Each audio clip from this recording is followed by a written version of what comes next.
आम्ही गेलेलो शिवांश मिसळ हाऊसमध्ये. तिथलं ॲम्बियन्स खूप छान होतं, मराठमोळं प्लस क्रेझीसुद्धा होतं.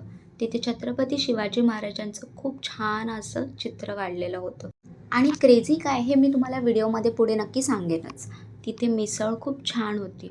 मिसळमध्ये त्यांनी मिसळ, रस्सा, मटकी, गुलाबजामुन, शेव, दही, सोलकढी, लिंबू, कांदा असं दिलं होतं. मिसळ हाऊस म्हटल्यानंतर तिथली मिसळ स्पेशल असणारच. त्याच्यानंतर आम्ही व्हेज थाळी मागवली होती. ती पण खूप म्हणजे खूप टेस्टी होती. ती घरगुती पद्धतीची होती. त्यामध्ये गवाराची भाजी, चवळीची भाजी, डाळ, चपाती, भात, गुलाबजामुन, कांदा असं होतं आणि पापडसुद्धा होतं.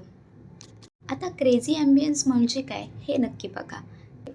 चहाला वेळ नसते, पण वेळेला चहा हवाच. अस्सल झणझणीत मिसळ, जाऊ तिथे खाऊ, झक्कास, जरा तरी येऊ दे, मेड इन ऐरोली, खाऊ गल्ली, चटकदार असे क्रेझी सेंटेन्स लिहिलेले ते ॲम्बियन्स होतं. तुम्ही नक्की विजिट करा ऐरोलीमध्ये शिवांश मिसळ हाऊसमध्ये.